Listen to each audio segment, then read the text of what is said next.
Oh, hello. Hey, there are already a couple people waiting here, I think. That's nice. Emily says, Poo Nugget. That's the first line I get. Daisy's here. What's up, Pink Hand? I'll be seeing it Thursday. This is a disheartening thumbnail. Hey, look, it's one man's opinion. By the end of this, my main point is going to be don't necessarily not see it. But hi, Arthur. No. Says sup. What's up, no? How's it going? How's my audio sound? Let me just check a couple things. Turn this maybe down a little bit. And then make sure we're all good here. Okay. Long-winded, heartwarming comment for the algorithm watching on TV. Hey, Misty, how's it going? Darth Vader says hello. Hello, Darth Vader. Hope everyone's doing good. Yeah, yeah, so I wrote some notes for this that I'm going to record. I'm going to turn this into a video, hopefully upload it by, like, Thursday or something quick. But I'm not going to lie, guys. I was a little disappointed with this. And I'm like I said, I'm going to read some stuff. So some of this might sound a little scripted. But I still want you guys to comment and chat with me, and we'll make this kind of communal back and forth. But I was pretty let down. And not to say this movie is bad.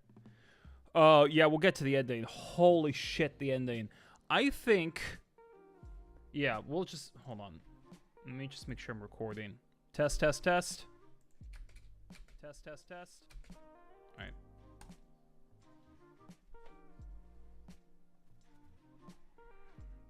Okay. Can we talk about the ending or trying to avoid spoilers? We're going to avoid spoilers for now. Maybe we could do a kind of spoilers included section towards the end of the stream so people can kind of like bail if they don't want to hear anything. But we're going to keep it spoiler free for now. So yeah, no spoilers, but I am comfortable without spoilers saying that that ending is horrible. I don't... Look, there's a lot of people... I mean, maybe they made the ending that bad on purpose, because to be fair, a lot of people were talking about it, so maybe that was the point.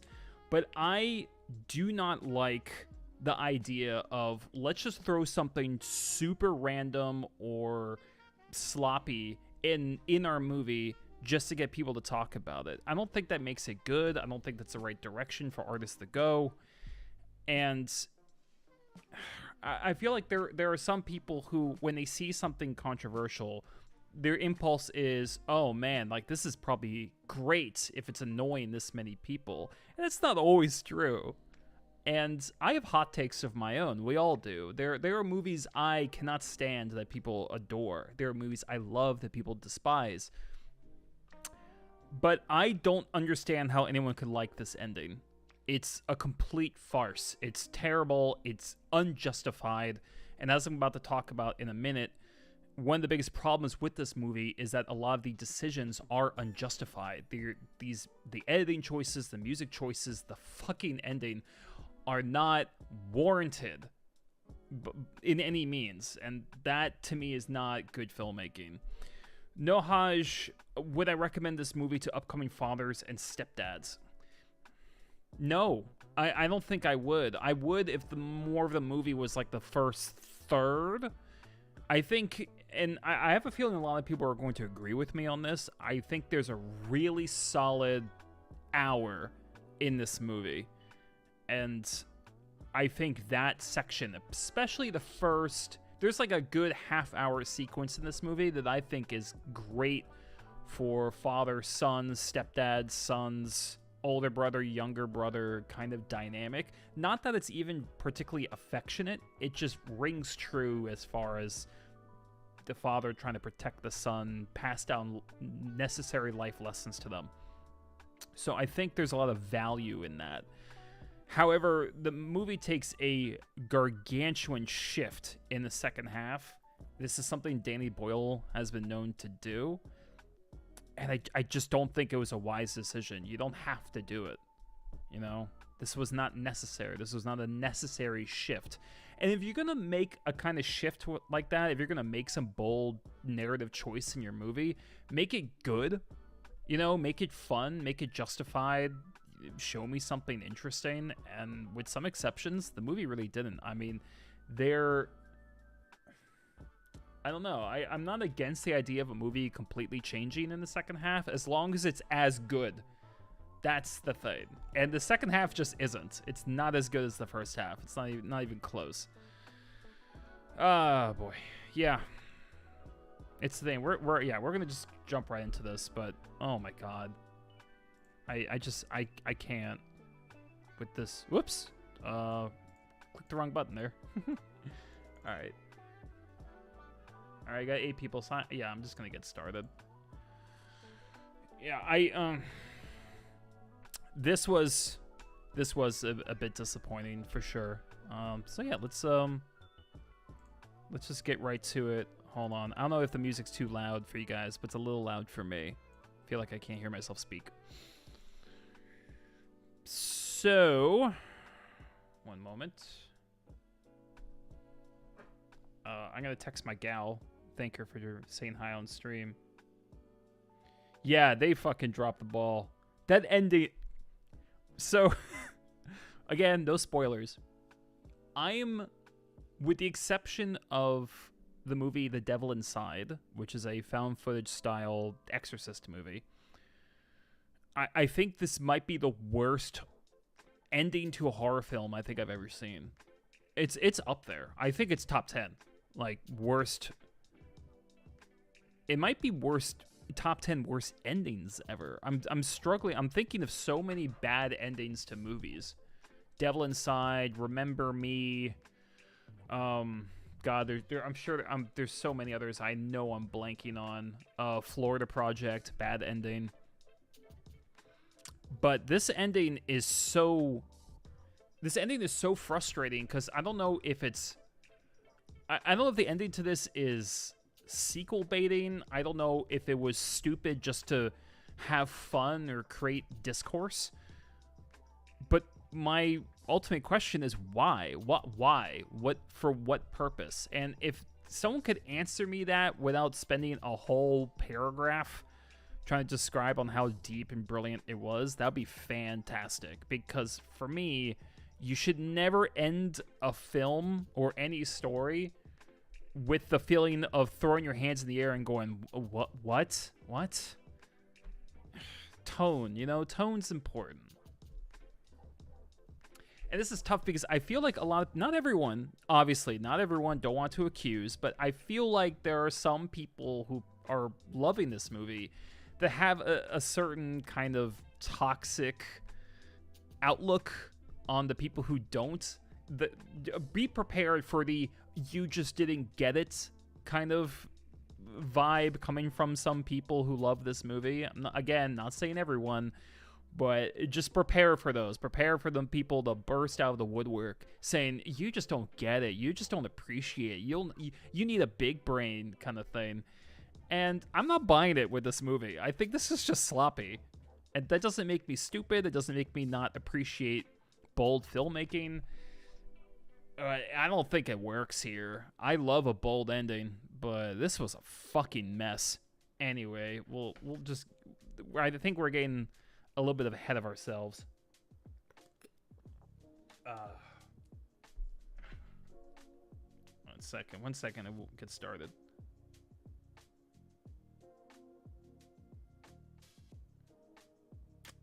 I can't type properly. So, I just saw 28 Years Later, and here are some quick thoughts. No spoilers. Let's just start with the positives. I still think the infected are... Okay, well, I'll rephrase. Let's go with positives. I still think the infected are scarier in the first film, 28 Days Later, pretty much in every way. The choking sounds that they make, how the actors move, and the shutter speed that was utilized make the infected appear more frantic. They are terrifying. And I think there was a zombie film before 28 Days Later that featured fast zombies, but 28 Days Later essentially 20 Days Later essentially made it infamous. And it works. Everything about it, how they look, how they sound, how they're shot, the fact that they hired athletes to play the infected in that film, all of this combines to create such a specifically frantic feeling when you're watching it. So they're better in the first one. Saying that, the infected here still feel very much like a threat. I love the alpha concept that's introduced in this film, and I love the fact that he has a signature move that will feel very familiar if you've that will feel very familiar if you played Mortal Kombat. I would say the best scene in this movie is probably the chase sequence that happens in the first act. It's panicky and yet rhythmic as the two leads are firing their arrows at strategic times. There's a lot of like, stop, okay, go, okay, like they're timing their volleys, and they're timing their volleys, and it sets up this really engaging kind of rhythm to the sequence. It's also a good example of characterization through action. This is what I'm always talking about. You don't need to stop the action dead, lock people in a room, and start having them spit exposition at each other so we can learn about these people in a very forced way. Last of Us Season 2 therapist talking to you. Guardians of the Galaxy 2 also talking to you. We don't get that as much here in the first half. We witness the tough love survivalist father-son relationship that's kind of reminiscent of God of War 4 through the actions on this mission. And also on top of that, since we see the son character hunt when things are calm, we now get to see how he operates when he's in greater danger. So it's kind of it's a full arc in a short but perfect amount of time. No Hash says the dumb in this movie sounds very in line with the dumb in Annihilation from what I've heard. There was some dumb in Annihilation. I don't think they're stupid in the same way. My problem with Annihilation was the use of exposition and time jumps, which I didn't think were necessary. I think it killed the pacing. 20 years later, their problem, and I'm about to get to that, is with the story structure, the editing choices, and the fucking ending. Oh my god. But let me stay on positives now. Also, No Hash, Wish Upon had a bad ending, but it was also just a bad movie throughout. So I don't know. If we're talking about bad movie endings, generally speaking, I talk about movies that are at least like decent leading up to it. Although Devil Inside was actually pretty bad throughout, and the ending was just worse. So maybe that still qualifies.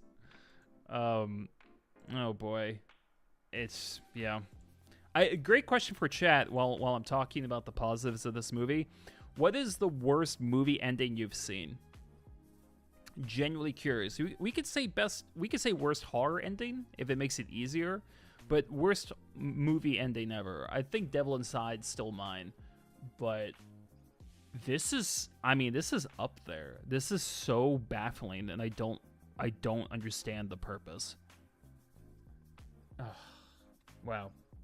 I'm just thinking it over in my mind too. It was such a disaster.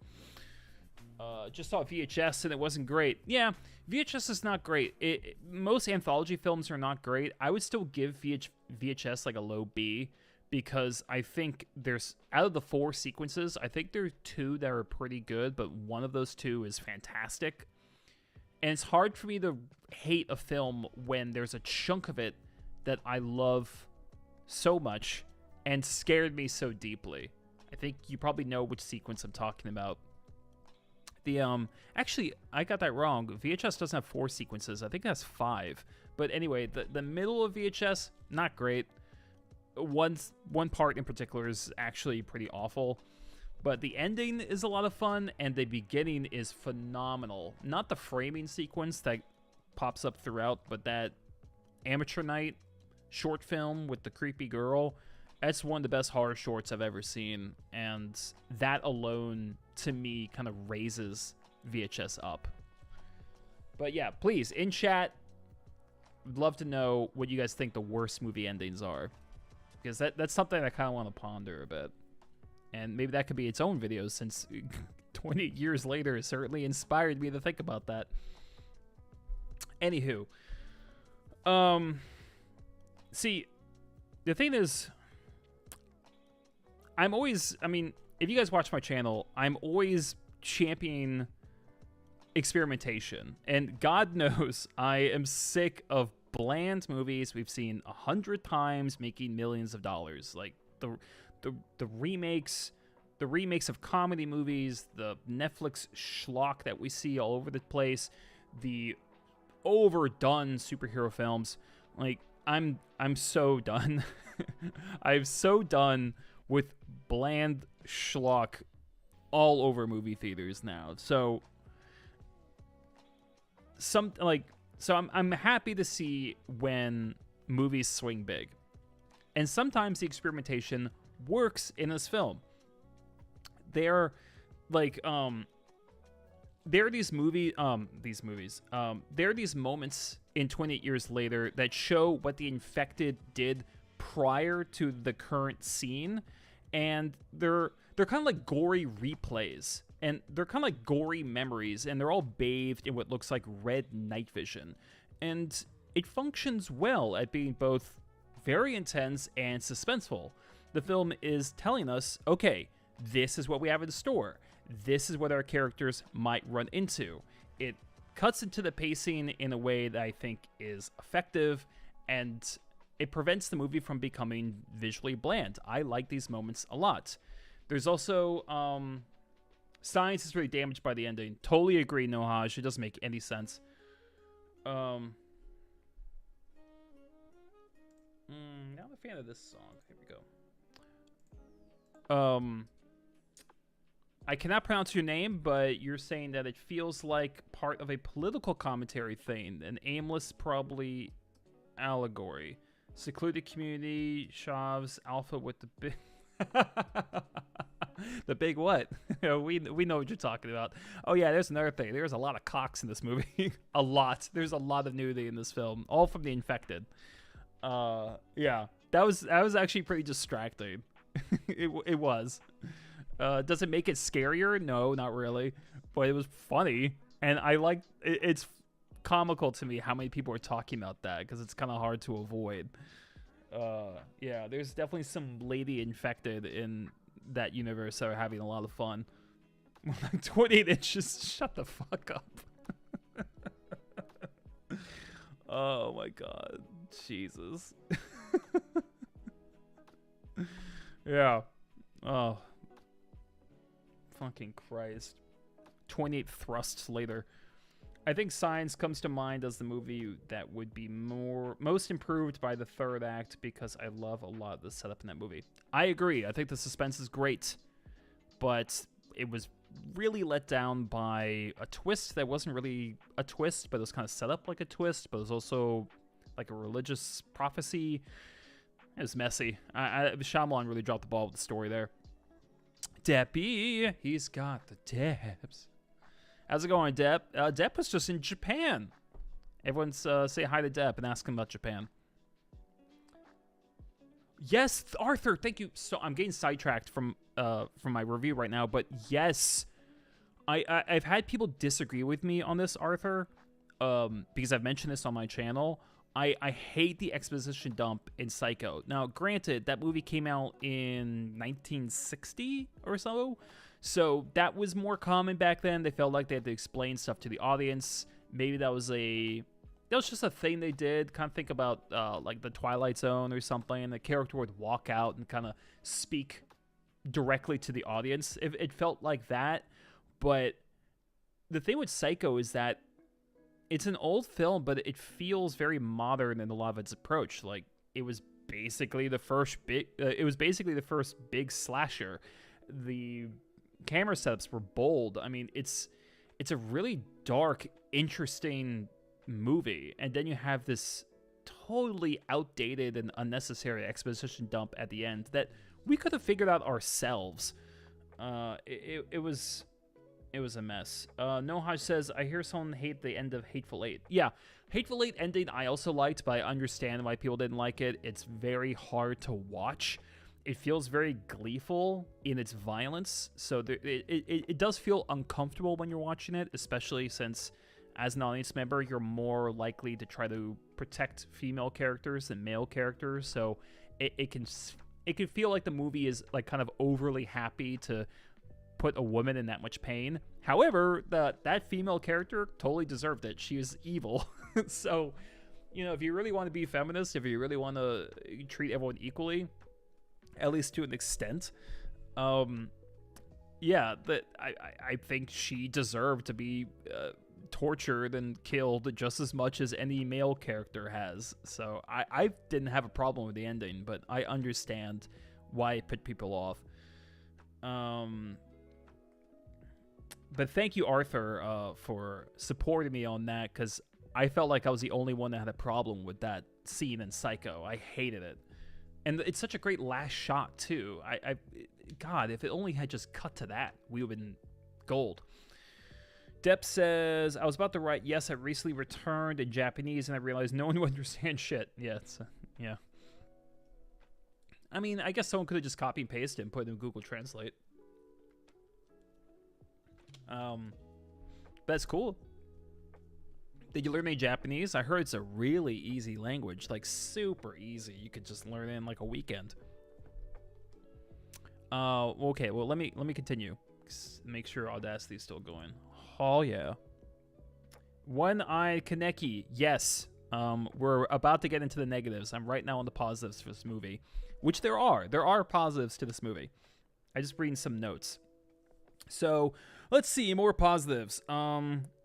Good production design. I really liked the carpeted stairway early on and how it was fraying at the edges. This carries over to every location.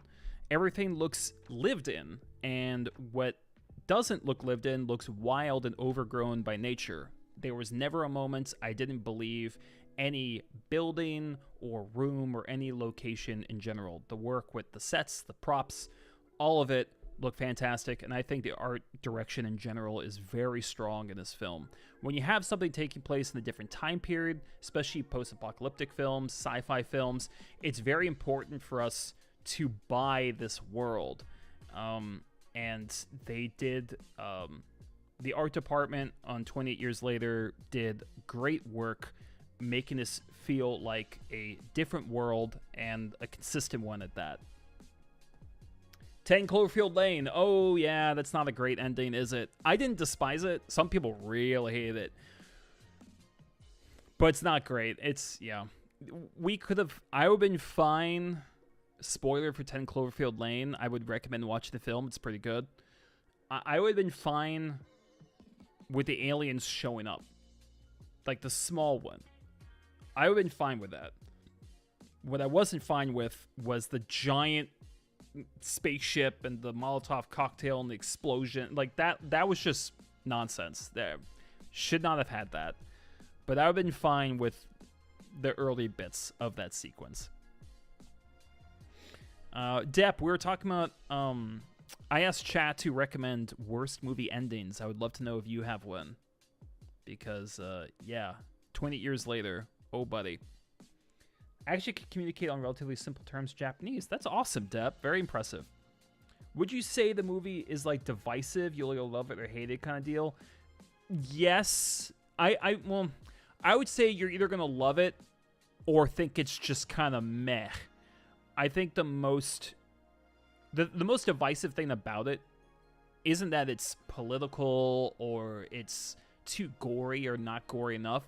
The problem with the movie is that it's really inconsistent, and it has a real like double pinch turd of an ending. So I think that's going to really throw people off. I think some of the decisions the movie makes are so out there that some people are just going to eat it up, and some people are going to hate it. So I don't think a lot of people are going to hate this movie because there are things about it everyone seems to agree are good. I think it's going to be A lot of people are going to give it like a 5, and a lot of people are going to give it a 10. So I think we're more in that range. I think the overall average, I haven't checked IMDb, and Rotten Tomatoes is actually an inaccurate metric to see how critics are reviewing a film. I don't know if you guys are aware of this. I think a lot of people are. But Rotten Tomatoes, they make a percentage based on positive versus negative reviews. So as long as you give the movie a 65 out of 100, that's marked as a positive review. That means if everyone gives a movie at least a 65 out of 100, that's 100% on Rotten Tomatoes. It's not really accurate. The website Metacritic is much more accurate, but that website's kind of ugly and filled with ads. So I would say if I were to guess, again, haven't looked on IMDb, but I'm going to guess that around the 6.5 to 7 range is probably how everyone's going to fall on this movie. Which in itself is a letdown. We were all expecting a 9, maybe even a 10, especially based on that fantastic trailer that we were given. Poor Things felt like a totally useless fan service. What was the ending of Poor Things? I think I gave up at that point. I don't remember liking the ending of Poor Things. Florida Project was one of the more recent ones that sucked. Yeah. Kind of like Cure for me, but I was able to digest the tone change because it eased me into it. Yeah, I don't think... I didn't like the second half of Cure as much as the first half, although I do love the movie overall. But it felt mostly consistent. It didn't just switch into something completely jarring. And I want to be very clear. I am not against a shift in tone. The movie Parasite shifts tones quite a bit, especially in the third act where it gets very dark. But I felt like that was justified. We kind of eased into it. And the situation itself was already pretty unsavory. So I think the foundation was there. That, I think, is important. You have to establish some semblance of foundation. You can't just go serious, goofy. Like, it doesn't... It's frustrating because it kind of feels like you're betraying your audience in a way. Like, it's not funny. To me, at least. It definitely feels like I kind of wasted my time a little bit if you're going to end it like that. And it feels like sequel bait, which is the worst part. I know I think this is going to be a trilogy, but don't do... It's like akin to a fucking Marvel stinger or something at the credits, Like, it feels like that. And, wow, like, I don't know. I feel like it's kind of overplaying your hand. Depp says, not that I've watched the movie, but the Devil Inside's ending is the most infuriating thing I've seen. Yeah. Depp, I just mentioned that earlier. That's gotta be the worst one of all time. I can't think of anything worse than The Devil Inside's ending. And if you guys want to know what that is, let me know. I'll spoil it for you because that movie sucks anyway. But that's the worst. Do TV show endings count? Dexter's worst ending of all time. Darth, if you want to throw in TV shows, go for it. I stopped watching Dexter after season 7. I almost stopped watching after season 6 because season 6 was so terrible. But season 7 picked back up. It was actually pretty interesting. But then one episode in season 8, I just went, oh, this is bad. The writing is just on the level of like a CW show. And I knew I was in trouble. So I never finished Dexter, but I heard the ending's very bad. The next one comes out in 7 months, so the sequel bait, but movies should stand on their own even if they are part of trilogies. The OG Spider-Man. Yeah, it was shitty. It was a bad ending. Yep, no Haj, I agree. Dexter seasons 5 and 6 are not very good, but I did like season 7. Yes, spoil it. Okay, well, I'll talk about it real quick, then I'm going to get back to this because I'm getting sidetracked by you wonderful people. So... the reason I think The Devil Inside has the worst ending of any movie, even worse than this one, is because it's found footage, and it's trying very hard to make us pretend it's real, but it doesn't go into that stupid territory yet. It's not a good movie. It's pretty boring. It's the same possession shit you've seen 1,000 times. But what makes it frustrating is at the end of the movie, it actually gets kind of interesting because a girl, the main character of the movie, actually gets possessed in a hospital. And It's a very intense sequence, and by this point, you're basically asleep, and you think the movie's going to be over, and then this kicks into a different gear. The priests that are in the movie grab her, put her in a car, and they rush away. Like, they drive off, and we see a priest trying to give her an exorcism in the backseat of a car doing 80 miles an hour. And I'd never seen anything like that before. Usually exorcism scenes, they're intense, but they're slow. It's very much like this long ritual. And this was like bullet speed. So the movie's actually starting to get kind of good. And just as it's building up to something promising, the driver gets possessed as well. He crashes the car. It cuts to black. And then it says, oh, like the bodies were never found or something like that. And you're sitting there going, okay, that was really fucking abrupt. And you were just getting good and then you ended. And you're like, well, that sucks. And then the text goes away, and then it shows, for more information about this real exorcism, go to this website. And they show a fucking URL of a website that they're going to use to promote the film. And then, after that, it cuts again, and it shows the credits, the crew, the actors, all of it. And it was such a bizarre ending, and it was so horrible in so many ways, because you ruined your best parts, you cut off too early, you're still trying to make us buy that this is real, you're trying to shove a website down our throats, and then you're going to show the cast and crew, which completely undermine the whole this is real aspect. It was such a, and to borrow a phrase from Zero Punctuation, it was a cock-up cascade.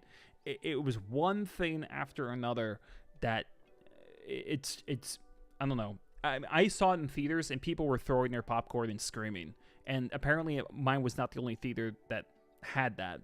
It was such a fuck you, and I couldn't believe what I was witnessing. It was a horrible, horrible ending to what was already a bad movie. Ugh, what a slap. Anyway, if we're talking TV shows, might as well talk about animes for the fuck of it. Oh, Depp, I was waiting for you to bring up an anime. Wonder Egg Priority. Okay. Never heard of it. These fucking names of anime shows always make me laugh. Okay, where was I? Positives. Think positive, Clay. Think positive. Blah, blah. So, I'll say this again, as well as positives for this movie. Director Danny Boyle proves again that he knows what he's doing as far as setting up shots. There's angles from above, from underneath, close-ups, wide shots, medium shots, experimenting with depth of field. There's a lot of different shots, many of them justified, that keep the film visually fresh. Lots of eye candy in this film. There are memorable, many shots. Also, what I really like is that many shots have bits of the landscape interrupting the frame, like blades of grass or a tree branch. And that keeps us in the environment. It reminds us that nature has reclaimed everything. I like when... I prefer when a film, especially when it takes place in... I like when a film makes the environment almost like its own character, and the shot composition in this movie very much does that. There are shots that kind of make you stop when you're watching, you know, like your brain stops. There are memorable shots that make your brain spin or stop spinning. And if you start actually thinking words in your brain as you're watching, some shots are so dynamic, you kind of just stop and marvel at them. Just a few examples: the alpha zombie standing alone by a sunset, a father framed by the ribs of an animal carcass, a hand holding a knife shaking with the camera shaking with it. 28 years later is many things, some bad, some good, but it is visually striking, and yeah, we need more of that in cinema right now. And last thing as far as positives, thank God for Ralph Fiennes, who predictably gives a great performance. It's like an injection of interest into the movie. The second he shows up, all the bad things about to say about this movie, many of which I don't see people talking about at all, Ralph Fiennes' presence does his damnedest to save it. Wow, my sentence ended the moment the song did. That was cool. Any anime that runs for 500 episodes fits the bill. BBL.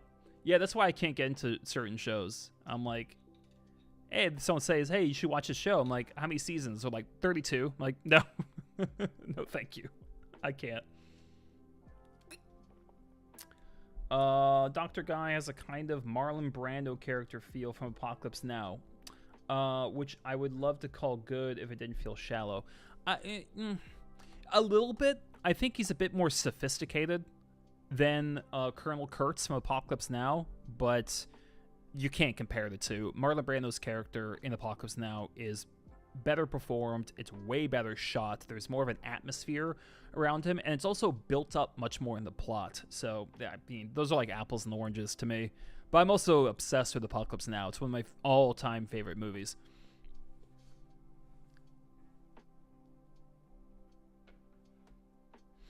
I know you didn't like the inconsistencies. Well, yeah, I mean, we gotta be kind of careful when we start throwing around words like homage. If there's one thing to pay respects to a different film, but it still has to fit in with your film itself. And just because something's homage doesn't mean I'm gonna just instantly forgive it. I'm curious about what exact moments you're talking about, because now people will disagree with me. I don't find 28 Days Later very inconsistent. And if it is, I think it's inconsistent in a good way. So 28 Days Later, and I'm actually going to do a video essay about this, but the first film has a lot of different tones, and they can change from scene to scene. It can be funny, hopeful, terrifying, intense, suspenseful, depressing. It can be a lot of things, but I very much believe, and I will go to bat for this, that the plot of 28 Days Later justifies these different tonal switches. These are people on a road trip. It's early on in this infestation. So they're trying to find hope. They're trying to, find a little bit of humanity with themselves and within others, and the characters grow as a result. So it makes sense that one scene would be more lighthearted, another one be more intense, because that's kind of how the characters are feeling, how they're growing, and what's literally happening on this road trip. 20 years later, it's not that it changed from scene to scene. It's more like the first half was one movie and the second half was a completely different film. And interspersed are these very bizarre editing choices that I do not think help the film or fit the film that they themselves established. I just don't. And I'll get into that in a second. No, Haj, that's an interesting point. I don't know if I agree with you, but I kind of agree with you. I think 28 Days Later would have been fine if it didn't have that intro with the chimpanzees. I think it still would have worked. But I don't hate the scene. I think it's a good scene, and there are certain shots of those chimpanzees that are fucking terrifying. So I think it's good. But I understand that they could have done without it. So it's like I don't mind it being there, but I wouldn't mind if it wasn't there either. So it's kind of like I'm kind of in the middle there with you. All right, so yeah, let's get to some negatives. Number one, the music mostly sucks. And I will try my best not to just compare this to 28 Days Later. It is a different film, but I also think it's fair to compare films of the same franchise. And it's a shame because 28 Days Later had such a memorable, emotionally effective score. The intense moments, the intro sequence in the abandoned London, some of the music cues in the finale, it really suited the scene. And here, this is it's like background music. It's like someone kind of fell asleep on a keyboard that had just tones playing throughout.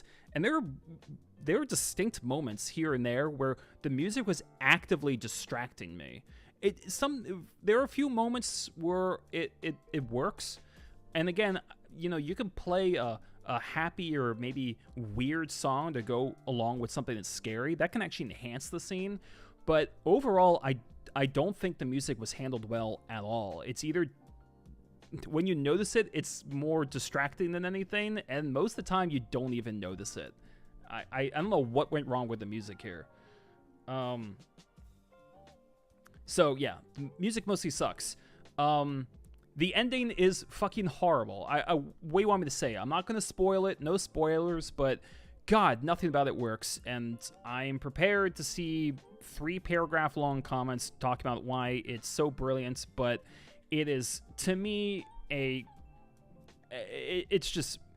like hubris. It's just watching the writer and director have fun and give middle fingers to the audience and just say, yo, deal with it. Here's a completely baffling farce of an ending that's also sequel bait, so it kind of has a bad taste along with just not being a good ending. It's not a good ending. It's not filmed well. It's tonally insane.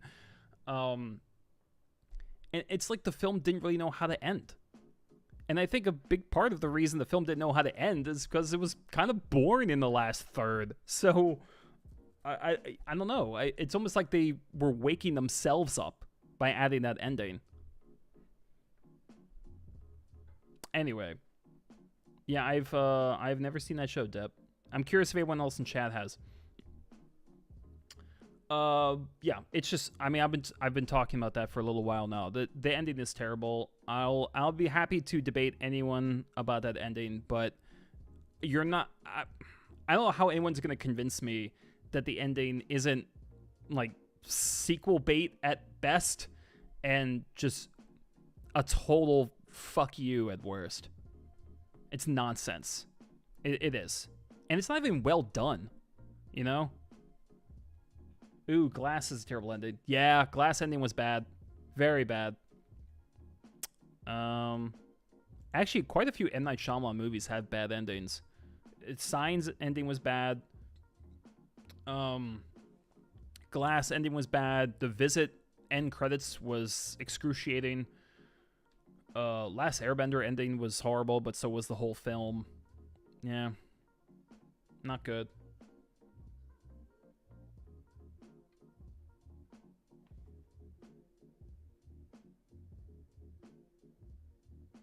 Okay, yeah, when I'm connecting, I still don't think that kind of justifies the ending, though.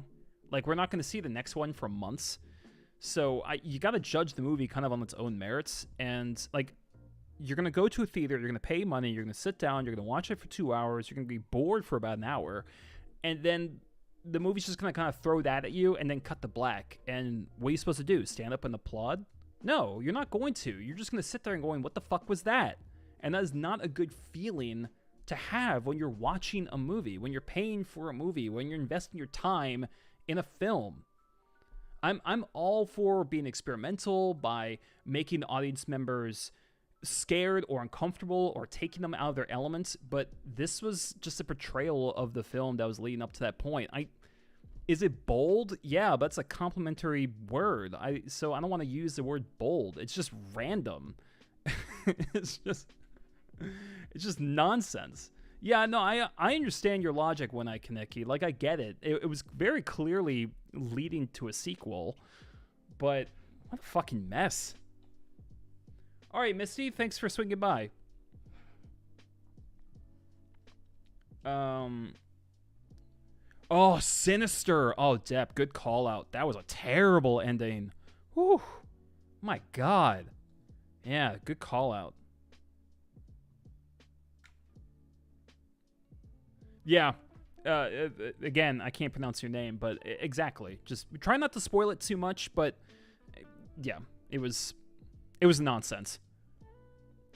It was like watching a bunch of parkour like parkour dudes show up and like I don't know. It was like something out of Scott Pilgrim. Like, it's so bad. I heard it was bad, and then I saw it, and it was worse than I thought it was gonna be. Honestly. The police showed up. Oh God, Nohaj, please be careful. Um, oh my god. Yeah, so there's that. Another thing. Acting mostly good from the adults. The child acting was very rough in the intro. They're switching emotions very unnaturally. The gestures were odd, and I could actually see one of them start to laugh at one point. It's just this whole sequence was the acting was just off. I don't know how to describe it any other way, and that's kind of a bummer because both 28 Days and 28 Weeks had pretty effective intros, 28 Weeks especially, and this intro wasn't that great. I was let down by the intro for this, and horror movies get a lot of mileage out of their intros, and this one was mid at best. It's quite disappointed. I'm going to agree with Moist Critical on the quick death cam shots that they use in this movie, which do not fit the movie's tone. You do all of that work with the iPhones, the rigs, and for what? For what? For some very awkward death cams that mean nothing. They don't enhance the film. They're totally unnecessary. They turn what could be very intense horror scenes into like NFL replays. Like I love experimentation, but I don't think like the effect is going to be half the people are just going to see it purely on a aesthetic level and go, wow, that's cool. And the other half of people are going to be like me watching it going, well, that came out of nowhere. Oof. I'm just, in general, I'm not a fan of the editing. There are just too many cuts, especially in the first half. Some make sense, especially with the infected. Other cuts are unmotivated and distracting. It happened way too often where I would be invested. I'd be sweating. I'd be sweating during sequences like when they escape the Alpha in the water. And then there's just quick cuts to other locations and it ruins it. So many times I would be leaning forward in this movie, watching, focused, and then I would stop and throw my hands in the air like, what? Or, why? In the first act, there are frequent cutaways to actual movies, and it's so unnecessary. It reminds me a bit of the films Any Given Sunday or Quantum of Solace, where a scene would cut back and forth to try to make some kind of point, but it ends up hurting the overall effect rather than enhancing it because the viewer can't focus. It's not clever. I don't find it clever. Some of the visual effects, especially in the night scenes, are unconvincing. Specifically, some of the green screen, the CG animals, and just the what do you call it? Like just the color correction and the other filters make it look like night. Don't look very good. Now, Danny Boyle is known for switching up the tone in his movies that can put off the audience. Sunshine went from sci-fi suspense to a pretty sloppy horror flick with more shaky cam than the Jason Bourne franchise. But again, I'm not against this necessarily. It's all about how you justify the shift in the story and the filmmaking. Parasite's darker shift totally worked for me because it had established an unsavory foundation. It built up to that point. Here, the switch in the second half is kind of a catastrophe from pacing to writing. Those infrared sequences completely disappear in the second half. Like there's so many dangling threads, both in terms of story and in terms of style. And I don't want to hear, well, they're setting that up for the sequel. Fuck that, I say. You should make your film as good as you possibly can. Don't just do setups. And if you're going to set up something for the sequel, make it more subtle. Don't make it take up the entire screen. You know what I'm saying? One of the reasons I love 28 Days Later so much is because of how it balanced these shifts in tone. Scary, hopeful, cute, intense, and it all felt natural. It all served the overreaching plot. 20 Years Later is one movie, then another movie, and the second one is remarkably worse. Like, a zombie movie, more than any other genre, should probably escalate as it goes, and this one de-escalates dramatically. And I don't want to hear the same argument that I hear from Star Wars fans who, once they see Force Awakens copy and paste approach, say, well, it's fine because it's the start to a franchise. And I say the hell with that. You make the best movie you can when you can. This isn't an appetizer. This is a meal that cost millions of dollars. Give me a good meal. And, you know, I gotta say, like, I'm just gonna be honest. Despite the editing choices, despite how much happens, I found myself uninvested. Apart from Ralph Fiennes, the characters didn't capture my interest. One guy shows up and then disappears about 15 minutes later, which makes you wonder what the purpose of him even was. The plot wasn't...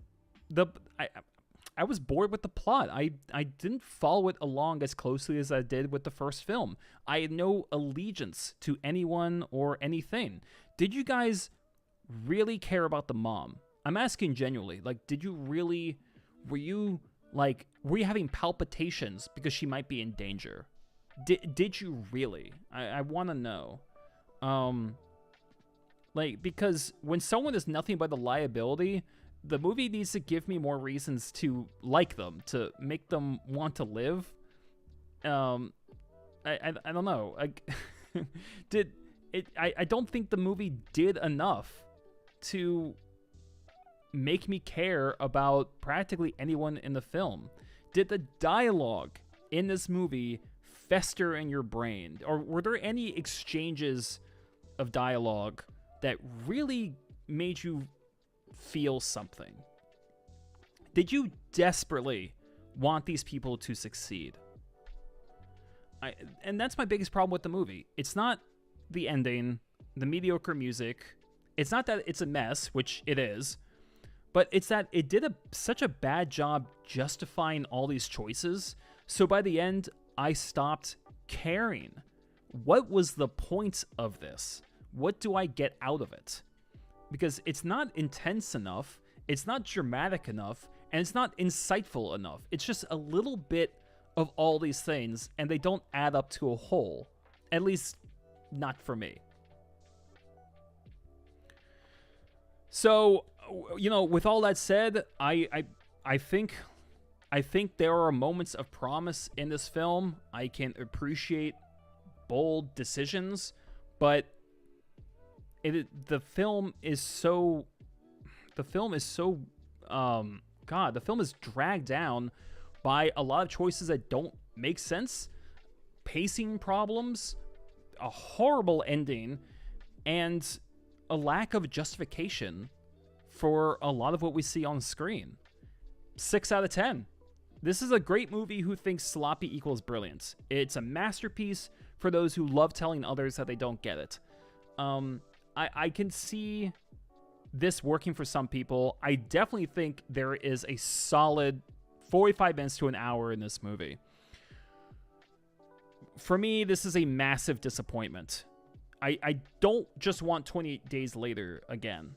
I wanted something... I wanted a different film. I just didn't want a film that was this sloppy. You know, this 28 Years Later is a disappointment, but not a total failure.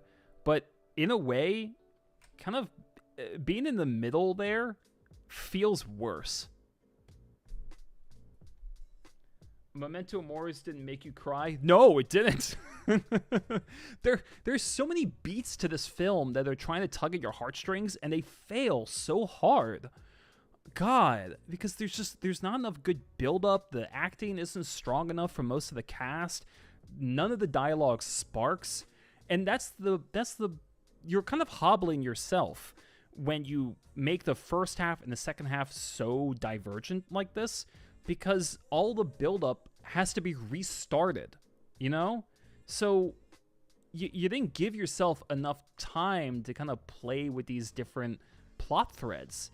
You know, you build this up and then you end it, and then you have to build something else up and sort of plow through and just have characters, you know, I don't know, just kind of cry at each other. And that's not enough to me. It's almost like the Game of Thrones Season 8 approach, right? Ugh. 20 centuries later, zombies in space. Oh, God. I think the closest we got to that was Jason X, which is pretty bad.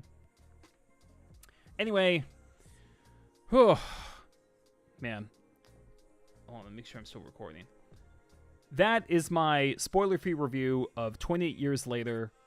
Yeah, pretty disappointed in this one, but I am happy to, like, I would love to know if you guys agree, if you don't agree, if you've seen it yet, if you might.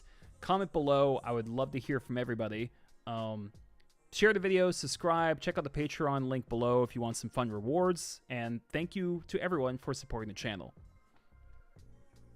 And I think I'm going to end it there. As always, thanks for watching. I think I'm going to call it there. I kind of have to get back to work. But unless people really want to play like a game of Jackbox or something. But let me just check something really quick. Who else saw it? No saw it. Did anyone else actually see this film?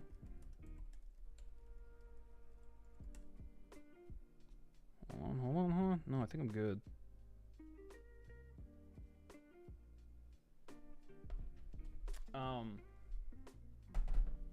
If no one screams out for a Jackbox game, I'll probably just call the stream.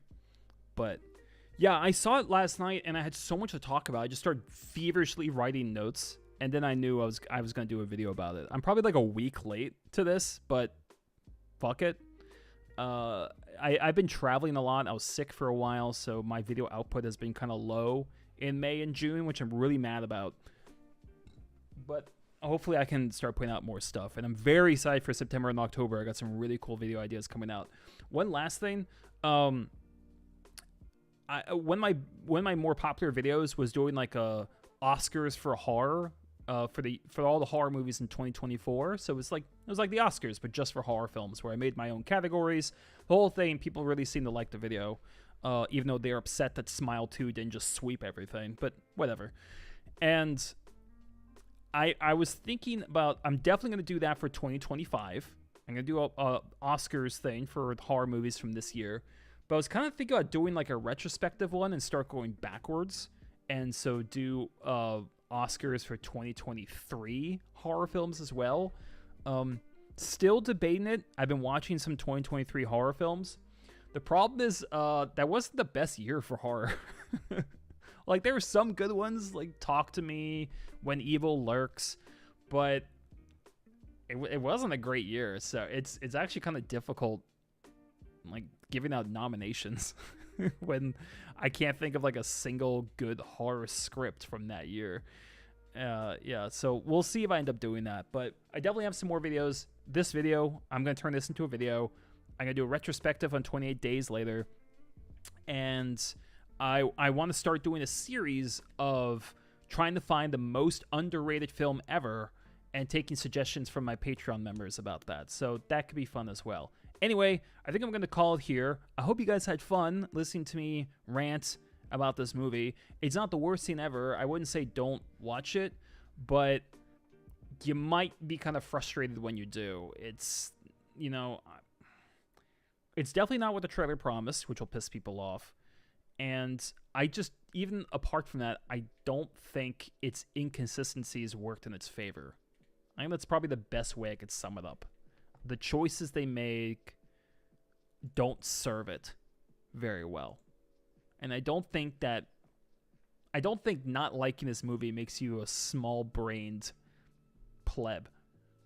It doesn't. I think these are normal things to complain about. So we'll see. It's a pretty controversial film. It's going to be discussed for a long time. And hey, it's always fun to discuss movies. What about F1? What's F1? What am I missing? F1? An action sport movie from this year. I have not seen this. Gotta be honest, I don't watch a lot of movies in theaters because, well, there are three reasons for that. Number one, a lot of movies in theaters kind of suck now. Number two, it's expensive.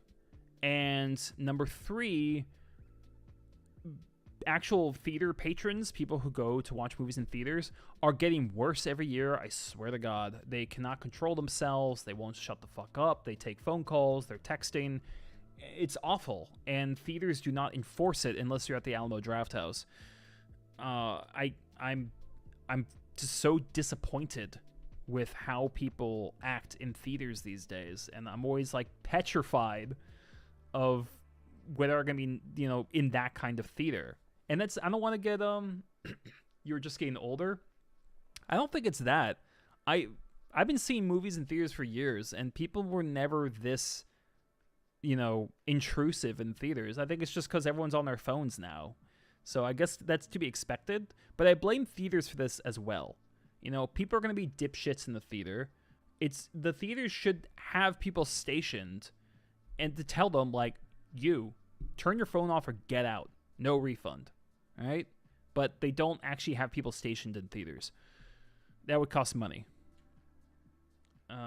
Yeah, it depends on the theater. If it's like a small neighborhood one, it's fine. If it's a multiplex, then yes, it's bad much of the time.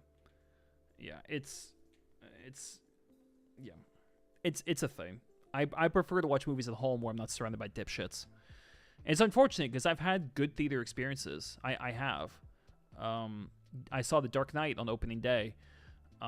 Gravity, I saw in 3D, and I usually don't like 3D, but that was amazing. I saw Superbad on opening night. It was hilarious. I saw Scary Movie 3 in theaters. The whole theater, we were just laughing, doubled over laughing. So I've had good movie experiences. Oppenheimer was great, but I saw it at the Alamo Drafthouse because I don't care to pay extra. I was not going to be around impatient idiots with a 3-hour film like that. But I've had a lot of bad experiences too, unfortunately. I had a very bad experience watching Joker, watching The Revenant. So it's, oh God. If I go to cinemas, it's only when the film has been out for ages. Otherwise, the best time is midnight releases because only dedicated people watch those times. Yeah, it's true. If you checked out that gym with a cinema on it, people were running and watching Lord of the Rings together. That's funny. But I was born in 2007. Yeah. I don't know. I've had a few lucky ones, but oof, God. Oh, Baby Driver. That was a bad one too. It's just an unfortunate reality of our times, especially in America, especially in certain theaters, as someone illuminated in chat. It's annoying. I want to be able to confidently go into a theater and not worry about someone ruining the experience. I wish I had that confidence, but I don't. So that's why I don't go to theaters very much. And honestly, reviewing new movies isn't really that big of a thing on my channel. So if it was, I would have to go see movies a lot more in theaters. I heard horror movie screens are really bad. It's funny. I haven't seen that many horror films in theaters. I saw Hereditary in theaters, and people were great. No one talked. But yeah, some other ones not so much. It's unfortunate. I think the worst ones are actually dramas, because people get bored and just start talking. Is Final Destination a horror movie? I would say so. Yeah, it's not scary, but I would say it's horror. All of them are the Final Destination movies. I have not seen a new one. I'm a little trepidatious because I don't know how you're going to top 2 and 3, in my opinion, but I'll watch it eventually. I'll watch it when it comes on digital. Oh, Emily, that sounds awful. Actually, I heard that. I heard some people had, like, clickers in their theater watching Hereditary, and it's just so annoying. It's not cute or clever. It's fucking stupid. That drives me crazy. And I didn't have that, thankfully. That would have ruined the film. But you know what? I'll be the bad guy. I will absolutely go contact security and tell them that people are being shitbags in theaters. I'll do it. I don't care. Because you're ruining the movie for everyone, not just me.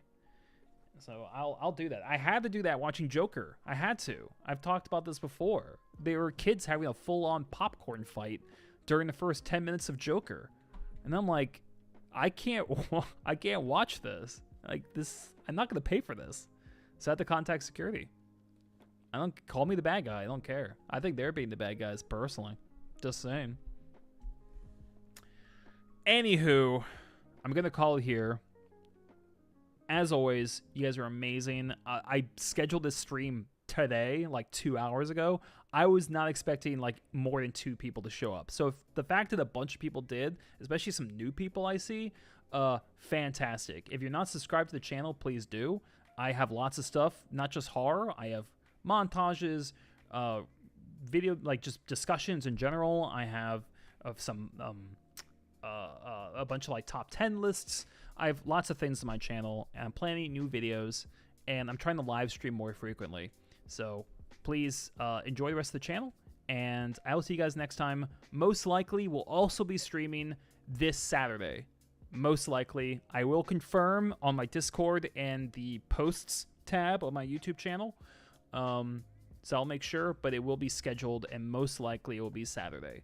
I like the Bond videos the most. Thank you so much, Emily. That's great to hear. I kind of stopped doing them for a while because the last few severely underperformed, but I am glad that you enjoy them. Maybe I'll do another one in the future. Take care. Looking forward to your video essay on 28 Days soon. Yes, I'm very excited to start working on that. So yeah, this was fun. It was fun for me too, Arthur, and thank you guys again for showing up. This is great. And I hope you guys have an amazing rest of the week. And like I said, stay tuned for updates on an upcoming stream. See you guys.